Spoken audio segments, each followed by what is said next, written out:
নমস্কাৰ ছাত্ৰ ছাত্ৰীসকল ই কক্সাৰ ক্লাছলৈ মই পল্লৱী তোমালোক সকলোকে স্বাগতম জনাইছো আমি আজি আলোচনা কৰি আছো অষ্টম শ্ৰেণীৰ বিজ্ঞানৰ পাঠ দহন আৰু শিখা আহা আমি আলোচনা কৰো দহন যি ৰাসায়নিক প্ৰক্ৰিয়াত দ্ৰৱ এটাই অক্সিজেনৰ সৈতে বিক্ৰিয়া কৰি তাপ উৎপন্ন কৰে তাক কি কয় দহন বুলি কোৱা হয় অৰ্থাৎ যিকোনো দ্ৰব্য এটাই যেতিয়া অক্সিজেনৰ সৈতে বিক্ৰিয়া কৰি পেলাই তাপ উৎপন্ন কৰে সেই বিক্ৰিয়াটো কি বুলি কোৱা হয় দহন বুলি কোৱা হয় আৰু যি দ্ৰব্যৰ দহন হয় তাক দাহ্য বুলি কোৱা হয় আৰু ইয়াক ইন্ধন বুলিও কোৱা হয় অৰ্থাৎ যেটো পদাৰ্থ বা যেটো দ্ৰব্য দহন হ'ব সেই দহন হোৱা দ্ৰব্যটো কি বুলি কোৱা হয় দাহ্য পদাৰ্থ বা আমি তাক ইন্ধন বুলিও ক'ব পাৰো ইন্ধনবোৰ গোটা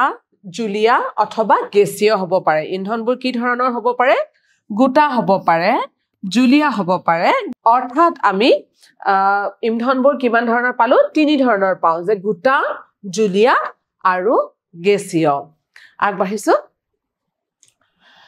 উদাহৰণ এটা দিছে মেগনেছিয়াম ফিটা পুৰিলে মেগনেছিয়াম অক্সাইড উৎপন্ন হয় আৰু তাপ আৰু পোহৰ উৎপন্ন হয় ইয়াতে আমাৰ ছবিখনলৈ অকমান মন কৰিবা এয়া হল এডাল মেগনেছিয়াম ফিটা আৰু মেগনেছিয়ামটো ফিটা যেতিয়া পুৰি দিয়া হয় তেতিয়া কি হয় এটা খুব উজ্জ্বল বগা পোহৰ এটা আমি দেখিবলৈ পাই ইয়াৰ ধৰণে গতিকে তেতিয়া সেই যেটো ছাইটো ওলাই ছাইটো আসলতে মেগনেছিয়াম অক্সাইড হয় আৰু তাৰ লগতে তাপ ওলাই আৰু পোহৰ ওলাই দ্বিতীয়তে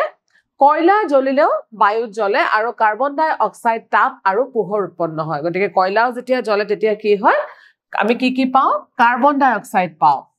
তাপ পাওঁ আৰু পোহৰ পাওঁ এইখিনি আমি কয়লা জ্বলিলেও পাওঁ গতিকে এতিয়া ইয়াটো কয়লাটো কি হ'ব আমাৰ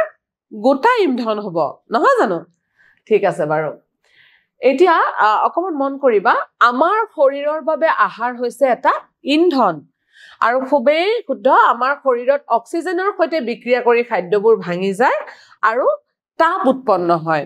এতিয়া তেনেহলে যদি আমি ইন্ধন বুলি কওঁ যে আমাৰ শক্তি যোগায় গতিকে আমি যেতিয়া আহাৰ খাওঁ আহাৰে আমাক শক্তি দিয়ে নহয় জানো গতিকে আহাৰটো আমাৰ কাৰণে কি হ'ব ইন্ধন হয় আৰু অকমান মন কৰিবা ইয়াতে কি কৈছে যে আমাৰ শৰীৰত অক্সিজেনৰ সৈতে বিক্ৰিয়া কৰি অক্সিজেন ক'ত পায় আমি যেটো উশাহত অক্সিজেন লওঁ সেই অক্সিজেনৰ সহায়ত কি হয় আমাৰ খাদ্যবোৰ গ্লুকোজ অনুবোৰৰ কি হয় জাৰণ ঘটে ভাগি যায় নহয় জানো আৰু আমাৰ দেহত কি দিয়ে শক্তি মুকলি কৰে আৰু পানী দিয়ে গতিকে আমাৰ যেটো খাদ্য গ্ৰহণ কৰে প্ৰক্ৰিয়াটো বা আমি খাদ্য খোৱা প্ৰক্ৰিয়াটো আমাৰ খাদ্যবোৰ যে ভাঙি শৰীৰৰ প্ৰতিটো কোষলে যায় এইটো কিন্তু এটা দহন প্ৰক্ৰিয়াই হয় আগবাঢ়িছো পিছৰটোলে খেৰ দিয়াচলাই কাঠি কেৰাচিন তেল কাগজ লুৰ গজাল শিলৰ টুকুৰা কাঁচ আদি নিচিনা কিছুমান সামগ্ৰী সংগ্ৰহ কৰা শিক্ষকৰ তত্ত্বাৱধানত ল'ব দিছে আৰু এটা এটাকৈ প্ৰতিটো সামগ্ৰী পুৰিবলৈ যত্ন কৰা তোমালোকে ইয়াক ঘৰতেই কৰিব পাৰিবা তোমালোকৰ চাৰিও কাষে থকা কিন্তু কোনোবা এজন ডাঙৰ কাষত লৈ ল'বা অথবা বিদ্যালয়ত শিক্ষাগুৰুৰ লগত কৰিবা আৰু গোটেইবোৰ তোমালোকে থুপাই লোৱা সৰু কিনোকা ধৰণৰ বস্তু কিছুমান আৰু কি কৰিব লৈছে পুৰিবলৈ যত্ন কৰিব লৈছে যদি দহন হয় তেন্তে পদাৰ্থটোক আমি কি বুলি কম দাহ্য বুলি কম দাহ্য পদাৰ্থ বুলি চিহ্নিত কৰিম আৰু যদি দহন নহয় তেনেহলে আমি কি কৰিম অদাহ্য বুলি চিহ্নিত কৰিম নহয় জানো ইয়াতে আমাৰ দিয়াই আছে দাহ্য আৰু অদাহ্য পদাৰ্থ কাঠ টুকুৰ দেখি পেলাই তোমালোকে ক'ব পাৰিবানে এয়া দাহ্য হ'ব নে অদাহ্য হ'ব নিশ্চয় জানিবা তোমালোকে যে কাঠ টুকুৰ দাহ্য পদাৰ্থ আৰু কাগজ দাহ্য লুৰ গজালটো আমি পুৰিব পাৰিম নে নিশ্চয় নোৱাৰো গতিকে অদাহ্য শিলৰ টুকুৰা অদাহ্য খেৰ দাহ্য দিয়াচলাই কাঠি বাপৰে বাপ দিয়াচলাই কাঠিৰ পৰাটো জুইয়েই লাগে নহয় জানো গতিকে দিয়াচলাই কাঠিটো দাহ্য পদাৰ্থ কাঁচ অদাহ্য পদাৰ্থ এতিয়া আমি আহিছো এটা ক্ৰিয়াকলাপলৈ তোমালোকে বাৰু চিত্ৰখনত কি দেখিছা ক'ব পাৰিবানে চিত্ৰখনত আমি দেখিছো যে এডাল মমবাতি এখন কাঠৰ প্লেট এখনৰ দৰে আছে ইয়াতে জ্বলি আছে আৰু কাঠৰ প্লেটখনত দুটুকুৰা আৰু কাঠ লগোৱা আছে মাজত মমবাতিডাল আছে আৰু ওপৰত এটা চিমনি ভৰাই দিয়া আছে আশা কৰো তোমালোকে সকলোৱে বুজি পাইছা নহয় জানো আৰু মমবাতিটো জ্বলি আছে ইয়াৰ পিছৰটোত কি দিছে এতিয়া কাঠৰ টুকুৰাবোৰ আতৰোৱা আৰু চিমনিটো টেবুলৰ ওপৰত থোৱা শিখাটো পুনৰ পৰ্যবেক্ষণ কৰা এতিয়া আমি কি কৰিলো এই যে কাঠৰ টুকুৰা দুটা আছিল আতৰাই দিছো চিমনিটো এনেকে ভৰাই দিয়াই আছে আৰু শিখাডাল সোৱা শিখাডাল কেনেকুৱা হৈছে প্ৰায় নুমু নুমু হৈছে আৰু ধোঁৱা ওলাইছে খুবকে ধোঁৱা ওলাইছে নহয় জানো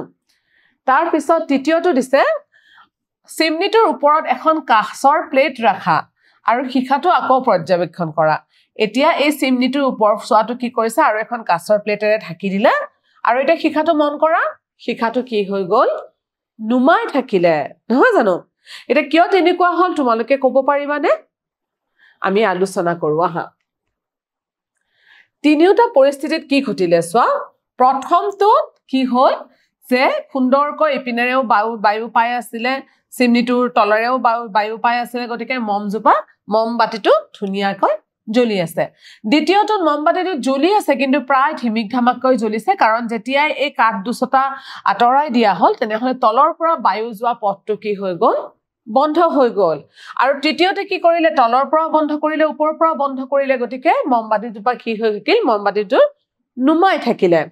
দহনৰ কাৰণে যে বায়ুৰ আৱশ্যক তাক দেখুৱা পৰীক্ষা অৰ্থাৎ আমি কি বুজিলো যে যদি বস্তু এটা জ্বলিব লাগে তাতে কি লাগিব বায়ুৰ প্ৰয়োজন হ'ব নহয় জানো পৰ্যবেক্ষণত দেখিলো মমবাতিটো অবিৰতভাৱে জ্বলি আছে দ্বিতীয়টোৰ ক্ষেত্ৰত দেখিছো মমবাতিৰ শিখাটো ধোঁৱাৰে জ্বলি উঠিছে আৰু তৃতীয়টো দেখিছো শিখা নিৰ্বাপিত হৈছে অৰ্থাৎ মমবাতিটো নুমাই থাকিলে ইয়াৰ অৰ্থটো কি হয় যে দহনৰ বাবে বায়ুৰ প্ৰয়োজন হয় এই কথাখিনি আমি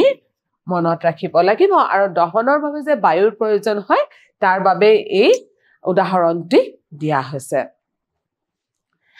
এতিয়া আৰু এটা আকৰ্ষণীয় তথ্য যে সূৰ্যটোৱে নিজৰ তাপ আৰু পোহৰ উৎপন্ন কৰে এইটো এক ধৰণৰ দহন নেকি তোমালোকে বাৰু সূৰ্যটোৰ বিষয়ে কেতিয়াবা ভাবি চাইছানে যে সূৰ্যৰ পৰা আমি পোহৰ পাওঁ তাপ পাওঁ আমাক অবিৰতভাৱে পোহৰ আৰু তাপ দিয়েই থাকে নহয় জানো এতিয়া সূৰ্যটো বাৰু কি হয় তোমালোকে জানি আচৰিত হবা যে সূৰ্যটো সকলো সময়তে দহন হৈ থাকে কাৰণ সূৰ্যটো একোটা জ্বলন্ত বাষ্পপিণ্ড সূৰ্যটো এটা বৃহৎ আকাৰৰ জ্বলন্ত বাষ্পপিণ্ড সূৰ্যত পাৰমাণৱিক বিক্ৰিয়াৰ দ্বাৰা তাপ আৰু পোহৰ উৎপন্ন হয় আৰু ইয়াত বিভিন্ন ধৰণৰ পাৰমাণৱিক বিক্ৰিয়া ঘটি থাকে বাবে এই প্ৰচণ্ড তাপ আৰু পোহৰ উৎপন্ন হৈ থাকে এতিয়া আমি আৰু এটা ক্ৰিয়াকলাপলৈ আহিছো ইয়াতে কি দিছে চোৱা লোৰ প্লেট বা টাৱা এখনত জ্বলি থকা কাঠ বা এঙাৰৰ টুকুৰা এটা লোৱা কাঁচৰ জাৰ বা গিলাচ বা চচা প্লাষ্টিকৰ জাৰ এটাৰে ইয়াক ঢাকি দিয়া কি ঘটে পৰ্যবেক্ষণ কৰা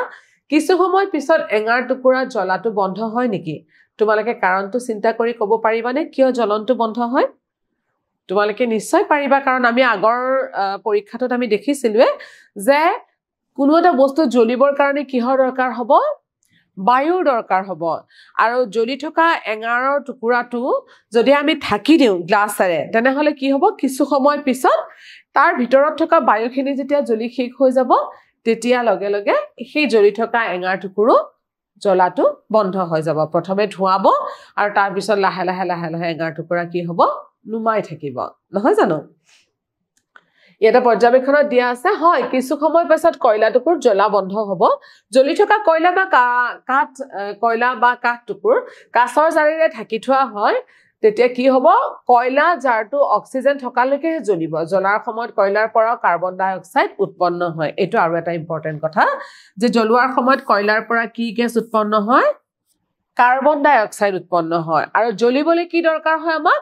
অক্সিজেন অৰ্থাৎ বায়ুত থকা অক্সিজেনখিনি থকালৈকে কয়লা টুকুৰা জ্বলিব আৰু অক্সিজেনখিনি পুৰাৰ লগে লগে কি হৈ যাব কাৰ্বন ডাই অক্সাইড গেছ উৎপন্ন হ'ব আৰু এই জুই টুকুৰাও কি হ'ব জুই টুকুৰা লাহে লাহে নুমাই যাব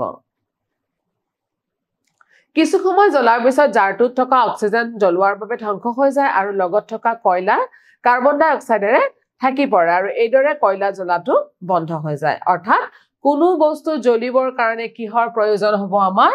অক্সিজেনৰ প্ৰয়োজন হ'ব আমি অকমান আগতে পাইছিলো যে বায়ুৰ প্ৰয়োজন বায়ুত আসলে কি থাকে অক্সিজেন গেছ থাকে আৰু অক্সিজেন গেছ থকাৰ বাবেহে কোনো এটা বস্তু জ্বলিব পাৰে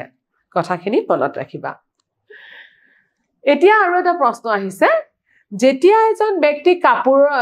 কাপোৰত জুই লাগে তেতিয়া জুই নুমাবলৈ মানুহজনক কম্বলৰে ঢাকি দিয়া হয় কিয় এনে কৰা হয় চিত্ৰখনলৈ মন কৰা আমি বহুত ঠাইত দেখিছো তোমালোকেও নিশ্চয় দেখিছা অথবা সিনেমাবোৰত বা তোমালোকে টিভিত তোমালোকে হয়তো দেখিছা যে যেতিয়া মানুহ এজনৰ গাত জুই লাগে তেতিয়া কি হয় এখন ডাঠ কাপোৰেৰে মানুহজনক ঢাকি ধৰা হয় যাতে জুইটো তেওঁৰ গাৰ পৰা বিয়পিব নোৱাৰে এটো কিয় কৰা হয় কেতিয়াবা তোমালোকে ভাবি চাইছানে তোমালোকে নিশ্চয় জানিব লাগে এইটো কথা যে যেতিয়া জুই লাগে জুইটো কেতিয়া বাঢ়ি বাঢ়ি গৈ থাকিব যেতিয়া সেই জুইটো বায়ুৰ সংস্পৰ্শত থাকিব আৰু বায়ুত থকা অক্সিজেনবোৰ লৈ লৈ জুইটো জ্বলি জ্বলি গৈ থাকিব নহয় জানো কিন্তু আমি যদি ডাঠ কম্বল বা টিয়াই লোৱা কম্বল বা টিয়াই লোৱা কাপোৰ এখন মানুহজনৰ গাত মেৰিয়াই দিওঁ তেনেহলে কি হ'ব সেই জুইকুৰা লাহে লাহে লাহে লাহে অক্সিজেনৰ পৰা সংযোগ বিচ্ছিন্ন হৈ যাব আৰু জুইকুৰা লাহে লাহে নুমাই যাব সেই কাৰণে যেতিয়া মানুহৰ কাপোৰত জুই লাগে লগে লগে ওজন থকা কম্বল বা টিয়াই থোৱা কম্বল বস্তা এইবোৰেৰে লগে লগে ঢাকি দিয়া হয় কথাষাৰ মনত ৰাখিবা এতিয়া আমি আহিছো মূল্যায়নলৈ আমাৰ প্ৰথম প্ৰশ্নটো আছে তলৰ কোনটো দাহ্য পদাৰ্থ নহয় ইয়াতে কি হ'ব যিবোৰ পদাৰ্থ আমি অক্সিজেনৰ সৈতে বিক্ৰিয়া কৰি পেলাই তাপ উৎপন্ন কৰে সেইবোৰক আমি দাহ্য পদাৰ্থ বুলি কৈছিলো অৰ্থাৎ দাহ্য পদাৰ্থবোৰ কোনবিলাক হয় ইন্ধনবোৰ হয় ইয়াতে এঙাৰ কাঠ লোহা আৰু কেৰাচিন দিয়া আছে আমি জানো যে এঙাৰ কাঠ আৰু কেৰাচিনটো ইন্ধন হিচাপে আমি ব্যৱহাৰ কৰিব পাৰো কোনটো নোৱাৰো দাহ্য পদাৰ্থ এইটোৱে নহয় লোহা কাৰণ এইটো জুইৰে আমি পুৰিব নোৱাৰো নহয় জানো ঠিক আছে বাৰু কয়লা বায়ুত জ্বলি উঠে আৰু তাপ আৰু পোহৰ উৎপন্ন কৰে কয়লা যেতিয়া বায়ুত জ্বলে তেতিয়া কি উৎপন্ন হয়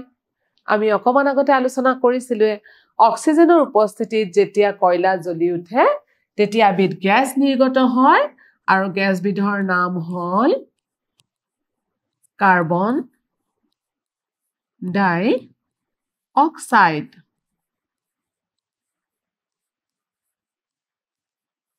কাৰ্বন ডাই অক্সাইড গেছ উৎপন্ন হয় তাৰ লগতে তাপ আৰু পোহৰো উৎপন্ন হয় আগবাঢ়িছো ইন্ধনবোৰ গোটা জুলীয়া বা গেছীয় হ'ব পাৰে শুদ্ধ নে অশুদ্ধ ক'ব পাৰিবানে নিশ্চয় পাৰিবা আমি আজি পাঠটোৰ আৰম্ভণিতে আলোচনা কৰিছিলো যে ইন্ধনবোৰ গোটা জুলীয়া বা গেছীয় হ'ব পাৰে গতিকে উক্তিটো কি হ'ব শুদ্ধ প্ৰিয় ছাত্ৰ ছাত্ৰীসকল আমাৰ আজি দহন আৰু শিক্ষা পাঠটিত আমি ইমানখিনিয়ে আলোচনা কৰিলো আজি ভিডিঅ'টোত আমি যিমানবোৰ কথা আলোচনা কৰিলো মই আশা কৰিছো যে তোমালোক সকলোৱে ভালকৈ বুজি পাইছা তথাপিও মই অনুৰোধ জনাম তোমালোকে এই পাঠটো আকৌ এবাৰ সুন্দৰকৈ পঢ়িবা আৰু দৰকাৰী কথাবোৰ বহিবোৰত টুকি ৰাখিবা আমি আহি আছো আৰু এটা নতুন ভিডিঅ'লৈ তেতিয়ালৈ নমস্কাৰ